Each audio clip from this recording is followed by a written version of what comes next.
Jadi 4 konsep promil ini saya coba ringkas ya, atau mungkin saya coba rangkum saja. Yang pertama ya, bersihkan hati ya, bersihkan hati, kuatkan akidah ya. Dan pahamilah bahwa anak itu adalah amanah, ya, anak adalah aset kita, titipan dari Allah, dan pernikahan itu adalah ladang pahala yang tidak putus ya. Jadi Allah lebih tahu mana yang terbaik untuk kita. Allah lebih tahu. Kalau dikasih anak, alhamdulillah, senyum aja gitu. Nggak dikasih anak, alhamdulillah juga, selesai. Nah, kalau memang sudah kayak begitu, kita udah let it go, aman kita. Ya, kita tidak meletakkan keinginan-keinginan yang berlebihan, karena Allah jauh lebih tahu tentang apa yang dibutuhkan oleh ciptaan daripada kita sendiri. Kita kan ciptaannya, seperti itu. Ya. Dan jangan biarkan keinginan atau harapan punya anak ini menjadi fitnah dalam dunia Anda. Jangan. Fitnah itu maksudnya jadi cobaan gitu, terlalu berlebihan. Jangan, nggak usah, biasa aja lah. Seperti itu, ya.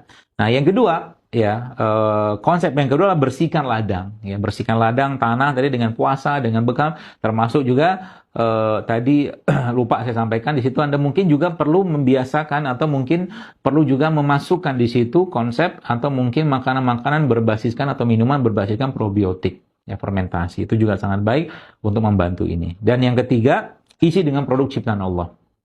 Ya, halal, thayyib, ya, tidak berlebihan, rempah, rimpang, ya, ada kurma, ya, lemak-lemak yang baik seperti zaitun, mungkin juga di kacang-kacangan itu, ya, bisa Anda pakai, ya, seperti itu.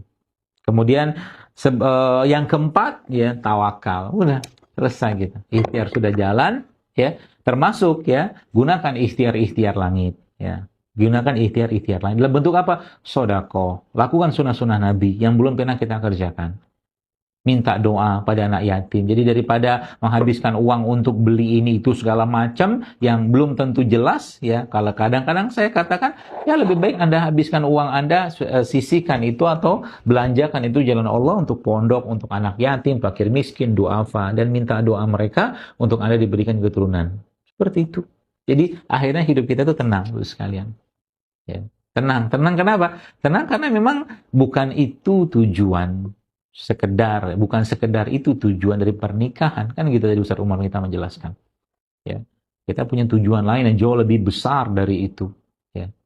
Maka beberapa poin-poin ini bisa Anda pakai, ya, dan insya Allah ikhlaskan niat karena Allah, ya, dan goal akhirnya kalaulah nanti punya anak, maka Anda atau kita sebagai orang tua harus mengambil tugas atau amanah yang sudah Allah sampaikan atau firmankan dalam Al-Quran berkaitan dengan mendidik anak, yaitu apa? Yaitu doa yang sering kita baca atau kita dengar, Rabbana hablana min azwajina wa zurriyyatina qurrata a'yun waj'alna lil muttaqina imama.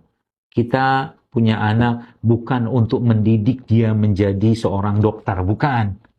Menjadi seorang katakanlah pilot atau apapun profesi-profesinya, bukan. Kita diberi amanah oleh Allah untuk mendidik anak kita menjadi pemimpin. Menjadi pemimpin.